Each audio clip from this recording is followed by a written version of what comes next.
Ministerio Casa de Salvación presenta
uno de estos días que estamos fuera, acerca sobre el traspaso del manto o la herencia del manto.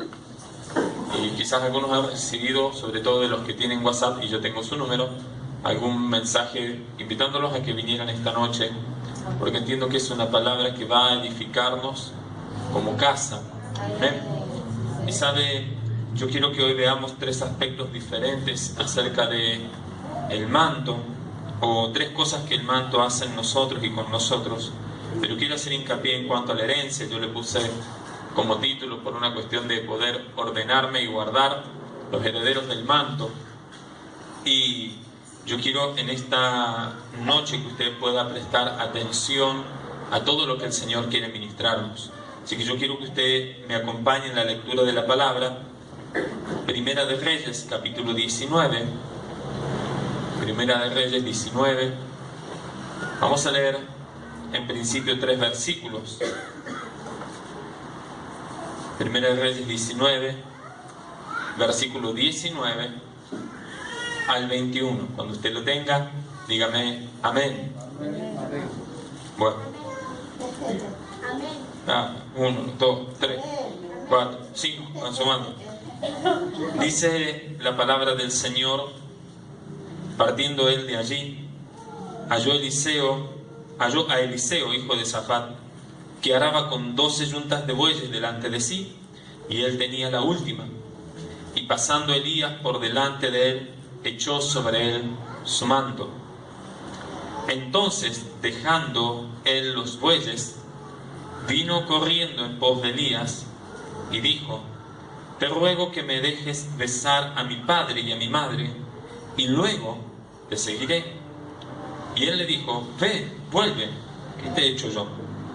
Y se volvió y tomó un par de bueyes y los mató, y con el arado de los bueyes coció la carne y la dio al pueblo para que comiesen. Después se levantó y fue tras Elías y le servía. Amén. Mire, en el relato que nosotros acabamos de leer, nosotros, si fuésemos a los versículos anteriores, que nos vamos por una cuestión de tiempo solamente, nosotros nos vamos a encontrar con que Elías había huido, se había escondido por causa de una situación X, y hasta se había casi quejado con Dios diciendo: Señor, solo yo he quedado de los tuyos, solo yo quedé de los profetas tuyos, y sin embargo de los profetas de Baal, de los de Acera, ¿cuántos hay? El Señor le dice: pará, tranquilo, que yo tengo un remanente guardado, tengo un remanente preparado para que estos tampoco sean postrados frente a Baal. Ahora, en esta conversación Dios le da le da una asignación que tiene que ver con que él vaya y unja a un rey, pero también que unja a un profeta como su sucesor. Y le dice: vas a ungir a Eliseo como tu sucesor. Y cuando nosotros vemos esto, es ahí donde se desarrolla todo esto que acabamos de leer para comenzar, donde dice de qué él iba pasando, y dice que Eliseo estaba trabajando. Diga conmigo: estaba trabajando. Y pasó y echó sobre él su manto, y Eliseo dejó todo, corrió, le dijo: yo te voy a seguir, déjame que bese a mi padre. Ahora, lo primero que nosotros vamos a ver en esta noche es que cuando hay un manto sobre nuestra vida, lo que el manto hace es marcar un llamado sobre nosotros. Amén. Diga conmigo, el manto marca un llamado. Entonces, Elías no se pone a hacer un casting, Elías no pide currículum o credenciales, Elías no toma examen para ver el nivel de espiritualidad o la capacidad para el ministerio que Eliseo tenía, ni tampoco lo entreviste a Eliseo para ver si calificaba. Él va así con una asignación de parte de Dios. Elías va pasando por donde Eliseo estaba trabajando y él le tiró el manto de encima. Y saben lo que a mí me impacta, que Eliseo tiene la actitud de dejar todo. Diga conmigo, lo dejó todo. Y una cosa es cuando uno tiene algo para dejar y otra cosa es cuando uno no tiene nada para dejarlo.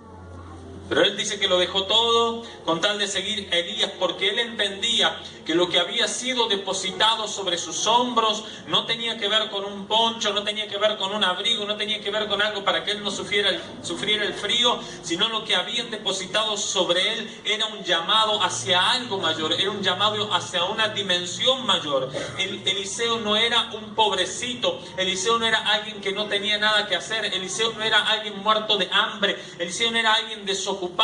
Dice la palabra de Dios de que él estaba arando la tierra con 12 yuntas de bueyes delante de él y la última era la suya. Ahora o él araba con la última en realidad. Ahora, esto me está hablando de un nivel de prosperidad y de riqueza que había en Eliseo y en su casa, y que había este nivel de riqueza y de prosperidad, a él no lo detiene a la hora de correr hacia algo mayor. Entonces, cuando él entiende lo que Elías pone sobre sus hombros, lo que un padre hace con él, porque nosotros vamos a ver que Elías no fue un mentor para Eliseo, Elías fue un padre para Eliseo. Cuando él entiende lo importante, el peso y la trascendencia que tiene lo que Elías pone sobre los hombros de él, dice la palabra de Dios que él deja todo porque yo entiendo, no se puede comparar a todo lo que él había alcanzado hasta ahora.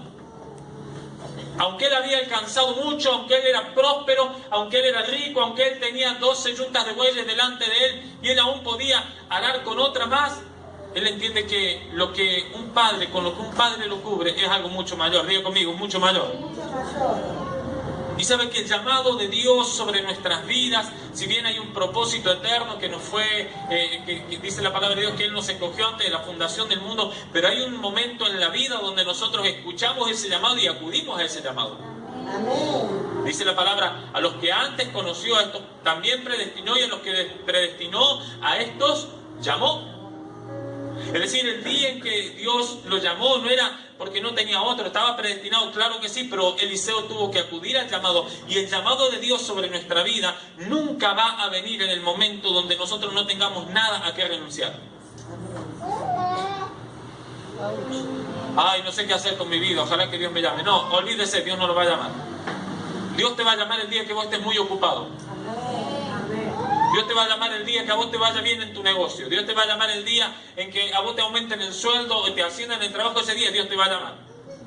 Porque Dios nunca te va a llamar cuando tú no tengas nada a que renunciar, sino que Dios siempre te va a llamar para promocionarte a un nuevo nivel. Lo va a hacer en el momento donde quizás tengas el mayor éxito personal alcanzado, pero esa renuncia que tú hagas para alcanzar lo que Dios tiene para tu vida hará que lo que va a venir de parte de Dios sea mucho mayor. Amén. Entonces nosotros vemos que cuando el Señor llamó a Simón Pedro, no lo llamó, mire, quiero que usted entienda esto, Dios no lo llamó el día que él vino fracasado de pescar y que no había sacado nada. Dios lo llamó después de hacerle el milagro y de dejarlo con un montón de riqueza al lado de la barca. Amén.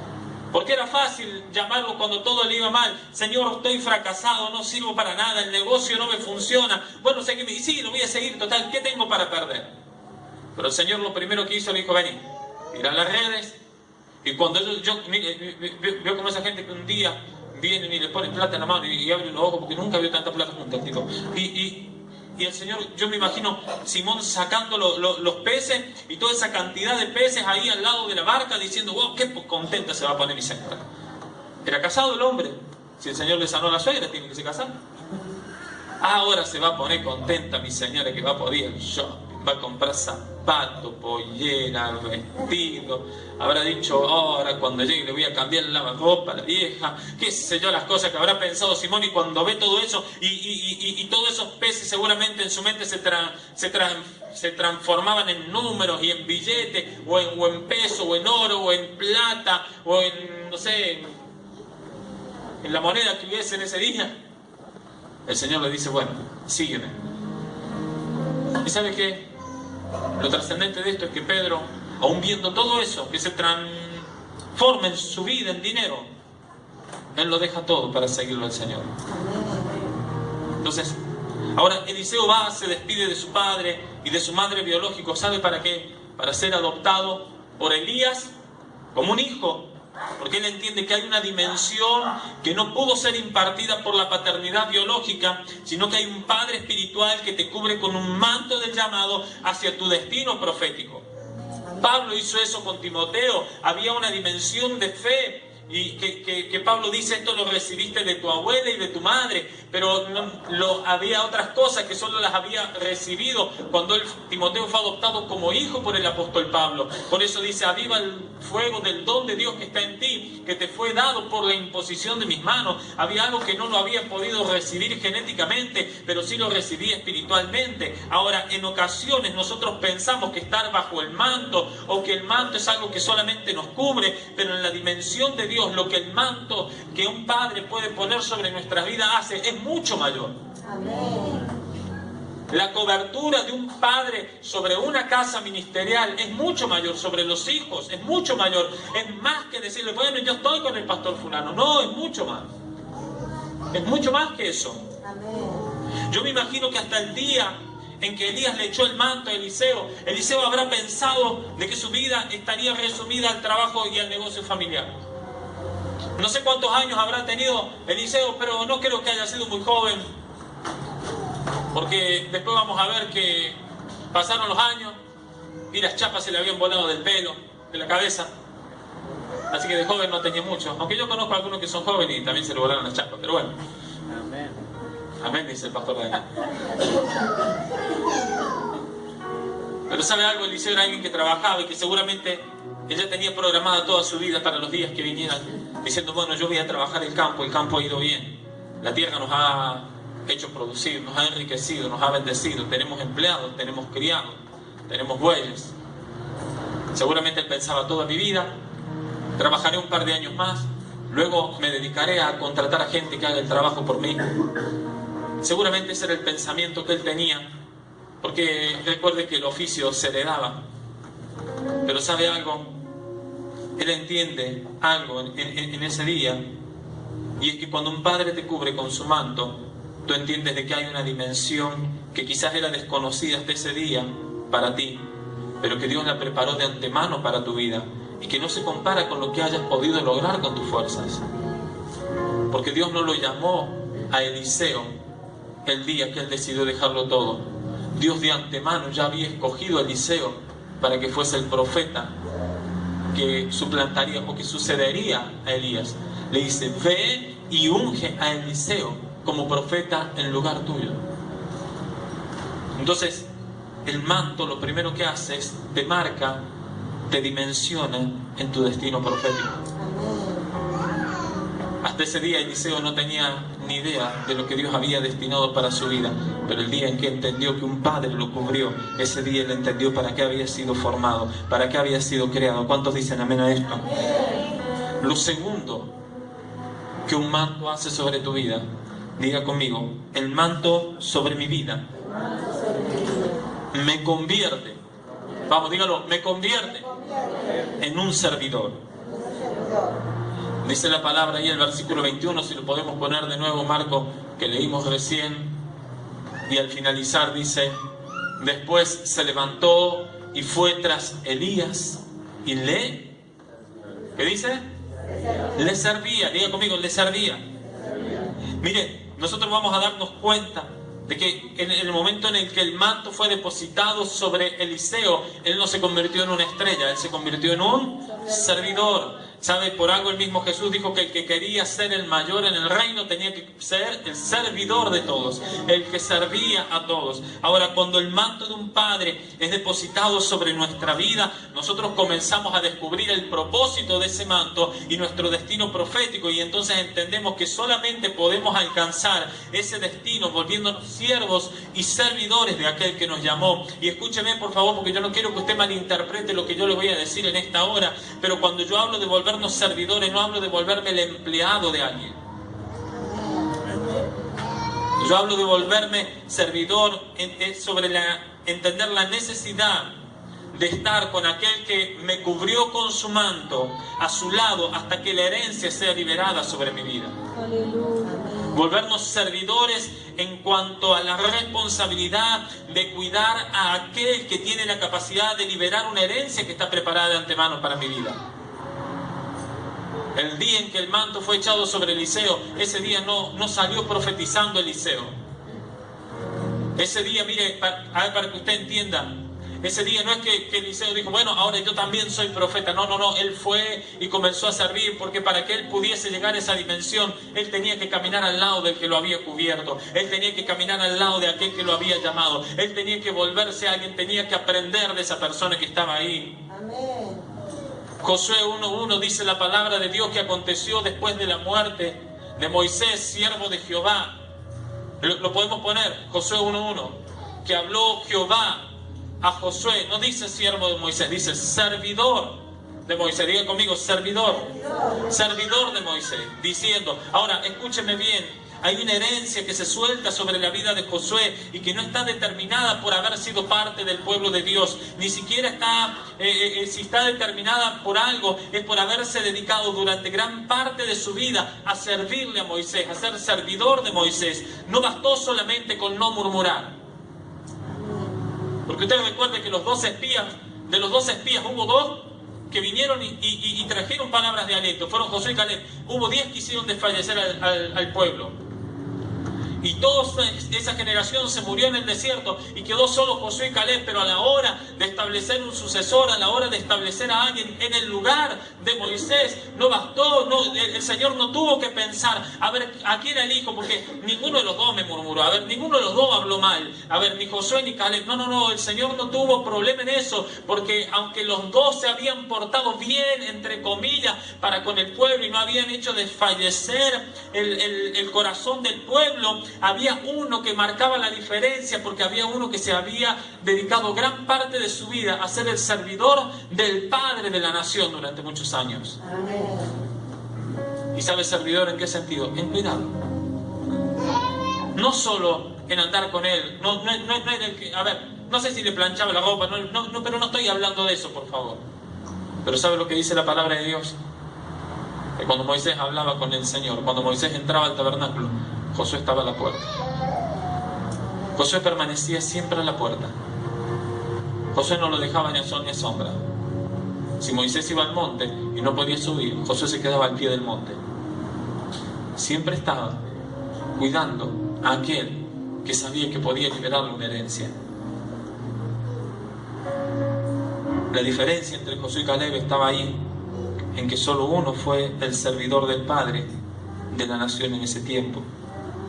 Los historiadores dicen que desde el día en que Elías tiró el manto sobre Eliseo y Eliseo le comenzó a servir, hasta el día donde Eliseo hereda ese manto, que lo vamos a ver luego, pasaron 20 años.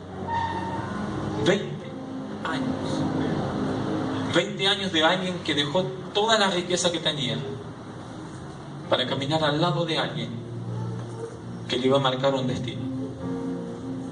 La mayor escuela que nosotros podemos tener es estar al lado de nuestro Padre, sirviendo, cuidando y aprendiendo de su proceder.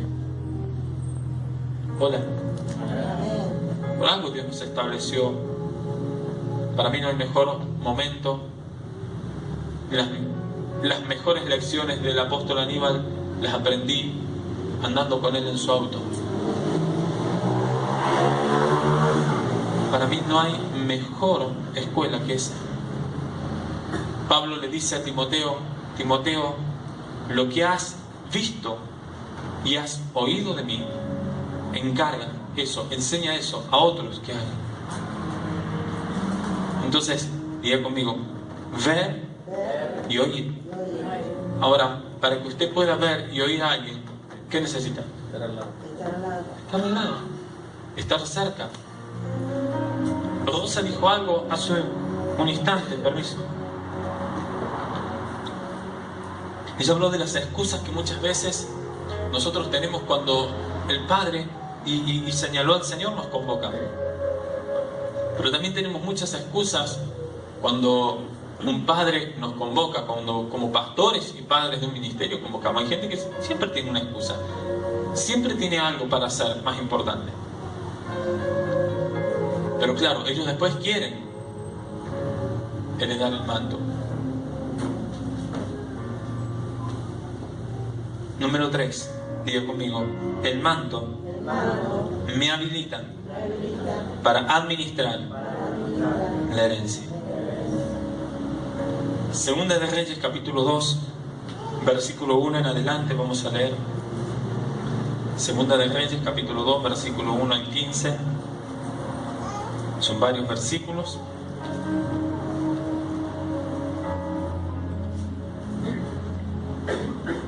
¿Lo tienen? Aconteció que cuando quiso Jehová alzar a Elías, en un torbellino al cielo, Elías venía solo.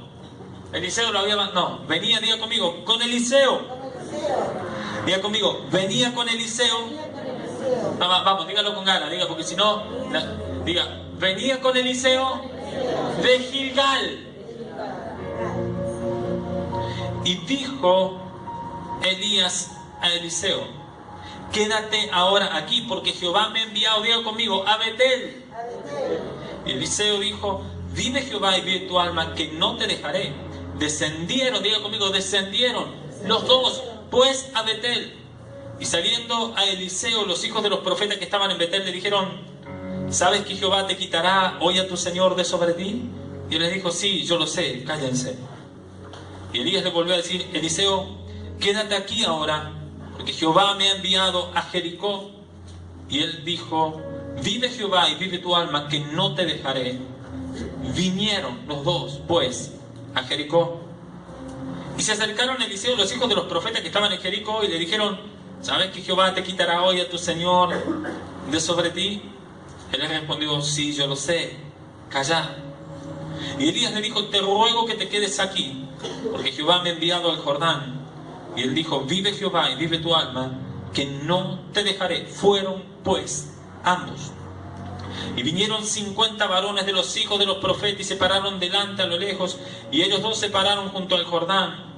Tomando entonces Elías su manto, lo dobló y golpeó las aguas, las cuales se apartaron a uno y a otro lado, y pasaron ambos por lo seco.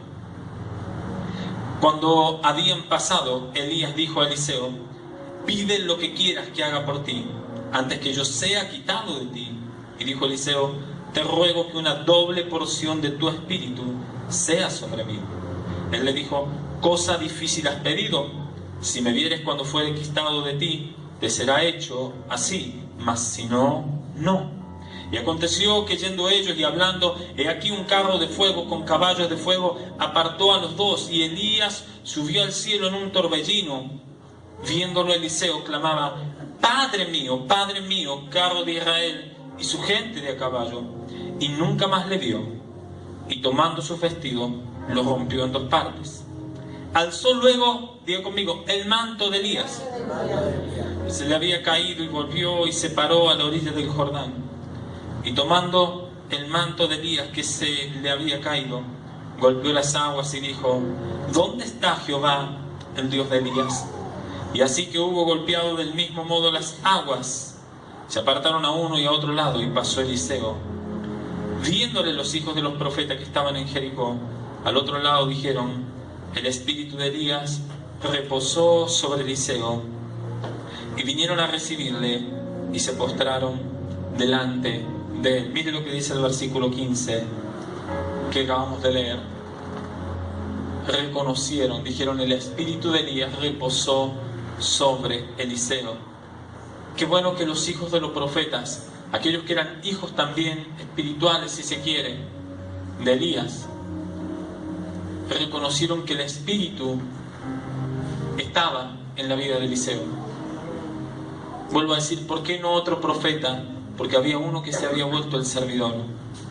Pero antes de esto, porque a partir de ese día a Eliseo su vida se le transforma.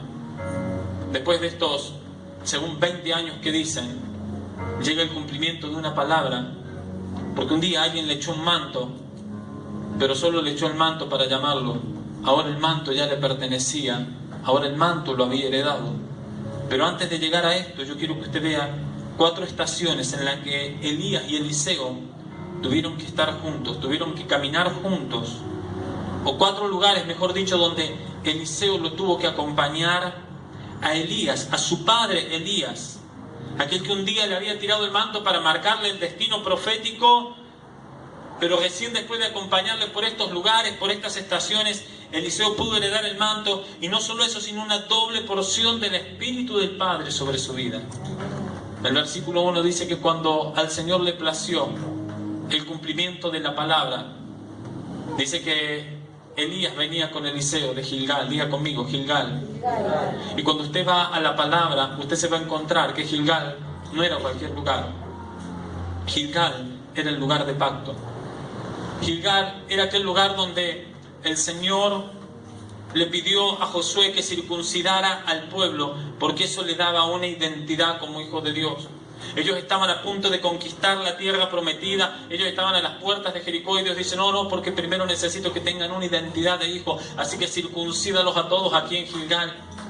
La circuncisión requería, yo dije esto hace unos días atrás, requería de que un hombre tuviese la suficiente confianza como para poner su intimidad, su miembro reproductor en las manos de alguien y creer, saber o tener la seguridad que ese alguien sobre quien depositaba su miembro reproductor no lo iba a castrar, sino que le iba a dar una identidad, no le iba a quitar el potencial, no lo iba a anular como persona, sino que lo iba a meter en una identidad correcta, le iba a dar una identidad y un propósito en la vida.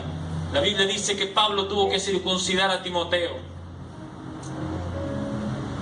Y si realmente nosotros como hijos queremos que un Padre que nos ha llamado, que nos ha cubierto con el manto del llamado, nos habilite una herencia, vamos a tener que aprender a entrar y encaminar en pacto con nuestro Padre. Amén. Con nuestro Padre Dios, pero también con nuestro Padre espiritual. Yo soy alguien que camina en pacto con un hombre. Yo soy alguien que un día me paré, dije, yo quiero caminar con vos, yo quiero sellar esto, yo quiero tener un tiempo, porque yo entiendo que hay un Padre que puede liberarme una herencia. Puede parecer locura, pero cuando yo entendí que había un Padre, yo también permití que Él toque mi intimidad. Ya no se circuncida otra cosa más que el prepucio del corazón. Que hoy un Padre toque nuestra intimidad no es ponerle los genitales en sus manos, es poner nuestro corazón, abrir nuestro corazón, tener la suficiente confianza de que Él no nos va a castrar, no nos va a quitar el potencial, no nos va a anular como persona cuando descubramos nuestra intimidad allí, sino que nos dará una identidad de hijo. Amén. Ellos tuvieron que ir a Gilgal porque en ese lugar era el lugar donde se sellaba un pacto. Había un tiempo que Dios había establecido para que él tuviese la herencia, para que le diera el pacto, para que empezara el ministerio, pero no podía hacerlo si primero, para que le diera el manto, perdón, no podía hacerlo si primero no entraba en pacto con Elías. El segundo lugar donde fueron, dice que fue a Betel. Diga conmigo, Betel. Y Betel significa casa de Dios. Y en Betel fue el lugar donde Abraham construyó su altar cuando llegó por primera vez a Canaán. Pero también Betel fue el lugar donde Jacob tuvo la visión aquella de la escalera, de los ángeles que subían y ángeles que bajaban. Y este lugar fue un santuario en los días de Samuel. Un padre necesita, para liberar la herencia espiritual sobre la vida de un hijo, necesita que ese hijo aprenda a honrar el altar y la casa donde fue injertado. no menospreciando el altar, no menospreciando las ofrendas, no menospreciando la casa donde fue puesto. Nosotros muchas veces menospreciamos la casa, le damos menos valor a la casa. Menospreciar las ofrendas al Señor puede hacer que una generación que estaba destinada a hacer algo poderoso sea una generación que se tenga que morir. Si no, pregúntenle al sacerdote Elí, que sus hijos dicen que era muy grande el pecado de los hijos de Elí, no solo por hacer pecar a las mujeres en la puerta del templo, sino porque ellos menospreciaban las ofrendas a Jehová. Nosotros necesitamos como hijos honrar la casa donde Dios nos puso y honrar el altar.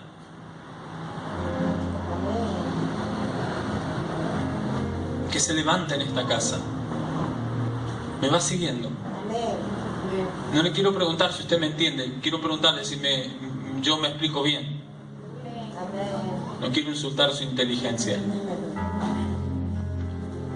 Pero cuando nosotros no nos comprometemos con la casa, en estos días Dios nos permitió ministrar en un lugar, en un evento que se hacía, y era de una iglesia local, pero lo hacían retirado en un centro de retiros. Y una de las palabras que Dios me dio fue: aquel que no provee para los suyos y para los de su casa es peor que un incrédulo y ha negado la fe. Y a veces nosotros especulamos, y en el último lugar donde queremos proveer es en la casa.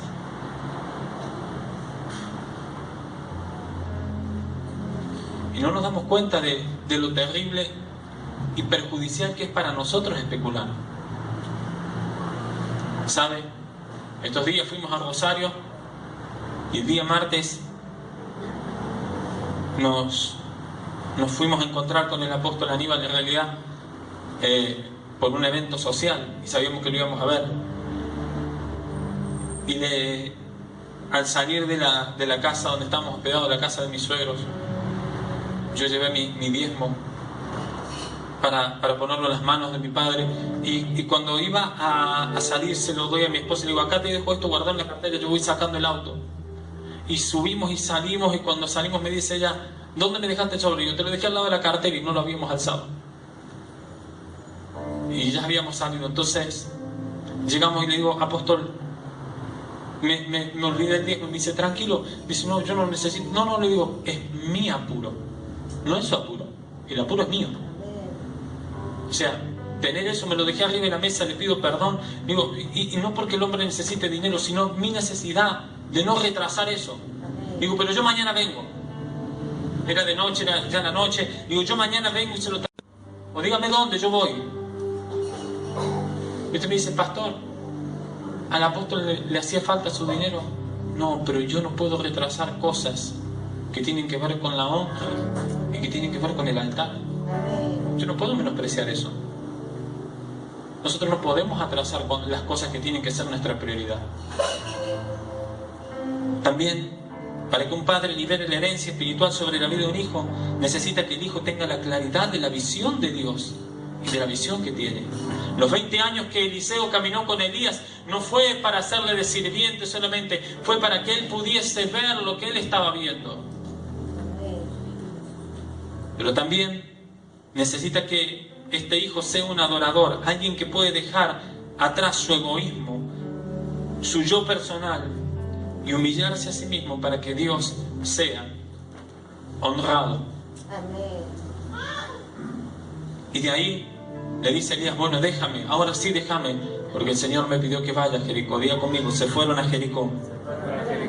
O sea, el primer lugar fue el lugar de pacto, el segundo lugar el lugar de casa, el tercer lugar Jericó.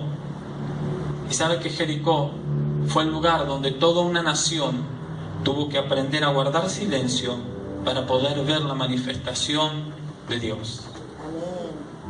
¿Se acuerda cuál era la consigna para la conquista de Jericó? Durante 6 días van a caminar en silencio, sin emitir sonido.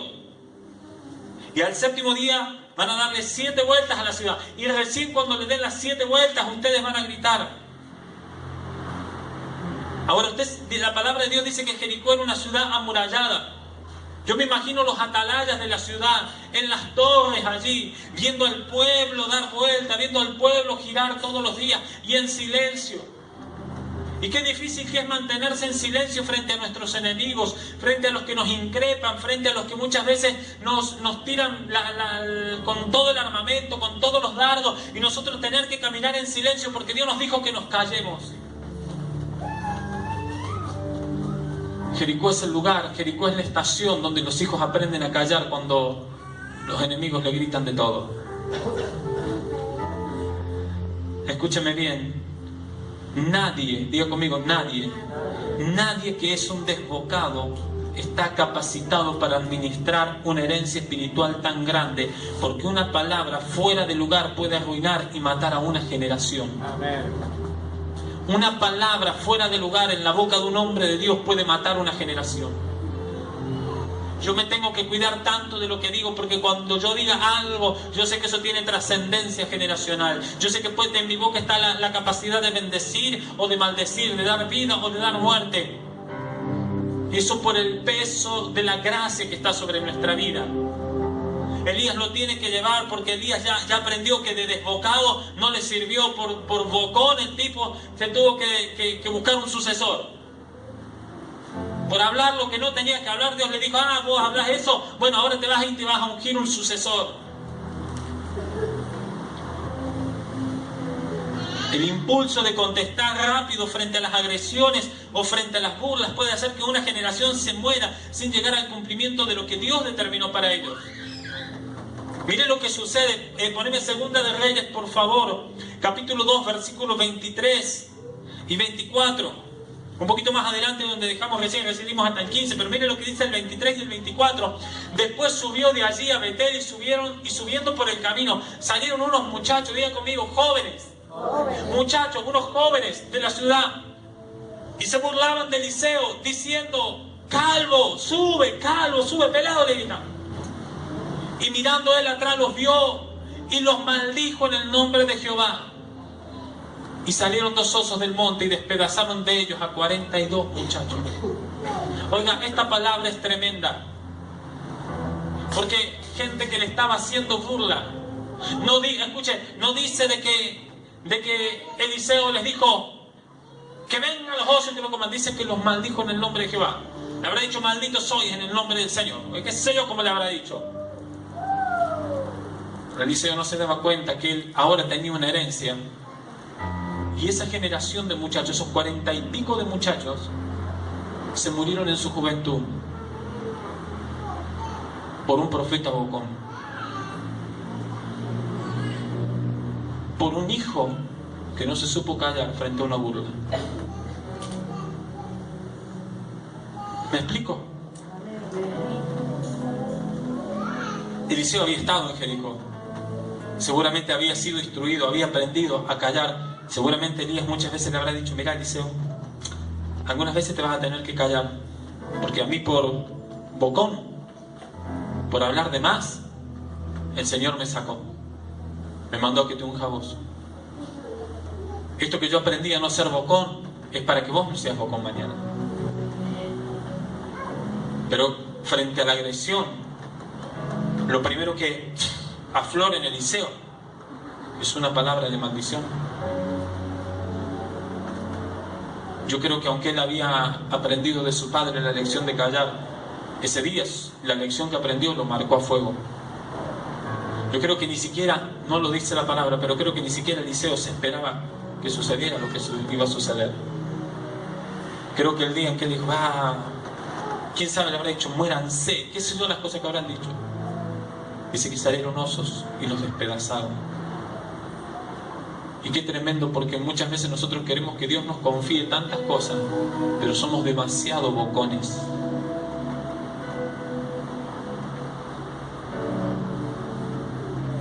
Sacúdase si esta palabra no es para usted. Pero enseguida queremos contestar, enseguida queremos responder, enseguida maldecimos, enseguida nos enojamos, enseguida queremos que nuestro matrimonio ande bien, pero enseguida nos peleamos, queremos que nuestros hijos anden bien, enseguida los maltratamos, queremos que el negocio ande bien y enseguida criticamos. No nos damos cuenta de que nosotros no somos cualquier persona. En nuestra boca hay poder, en nuestras palabras hay poder. No estoy diciendo que usted tiene que andar por la vida pensamiento positivo, no me duele, no me duele, no me duele. No, estoy diciendo que usted tiene que tener cuidado con las palabras que pronuncia. Pastor, ¿por qué no dice nada? Porque a veces te tenés que callar, porque una palabra fuera de lugar puede matar una generación. ¿Cuáles son las palabras que estamos emitiendo en este tiempo en cuanto a las personas, en cuanto a nuestra familia, en cuanto a la casa ministerial, en cuanto al padre de la casa o a los padres de la casa, en cuanto a la gente que Dios puso en el gobierno de la casa? En ocasiones usted tendrá que guardar silencio, porque la victoria no está en su grito, la victoria está en su silencio. Amén. Muchas veces Dios nos da la victoria cuando aprendemos a callar. No gana la discusión el que grita más fuerte. Algún día tendremos que aprender eso. No gana la discusión el que tiene la voz más potente. A veces, para que Dios te dé una victoria en tu matrimonio, para que Dios te dé una victoria en tu finanza, para que Dios te dé una victoria en tu ministerio, con tus hijos, en tu casa, en el área que sea, vas a tener que aprender a callarte, aunque tengas ganas de gritarle tantas cosas al que se burla, a tu enemigo. Solo los que aprenden a callar en el momento de guardar silencio, aunque deseen con toda su fuerza gritar algo, estarán demostrando la madurez como para administrar una herencia tan grande como una doble porción del espíritu de su Padre sobre ellos. Y el último lugar donde fueron, porque ahora le dice a Elías: mira, ya fuimos a Gilgal, al lugar de pacto, ya fuimos a Betel, te identificas con una casa, con un padre. Ya fuimos a Jericó, ya aprendiste la lección de que hay cosas que no tenés que decir. Pero ahora déjame, porque ahora tengo que ir al Jordán. Y Eliseo le dice: no, vive tu alma que no te dejaré. Dice que se fueron los dos. Pero sabe que el Jordán habla de lo que te divide de lo nuevo de Dios para tu vida. El Jordán habla de la decisión de pasar a un nuevo tiempo. Del otro lado del Jordán estaba la tierra prometida para el pueblo de Israel. Y este día, del otro lado del Jordán, estaba la promoción del Padre. Del otro lado del Jordán estaban preparados los carros de fuego para buscar a su Padre. Del otro lado del Jordán estaba preparado la promoción de ese Padre, pero también la liberación de la herencia para el Hijo. Porque solo puede heredarte aquel que como hijo te acompañó en el momento de las decisiones importantes y trascendentales, aun cuando parecían una locura. Solo podemos heredar si hemos aprendido a acompañar en todo momento. Aquel que solo te acompaña en las buenas no sirve, porque un verdadero hijo estará al lado de su padre en todo momento. Amén. Cierro. No bastó solo con que el manto haya sido echado un día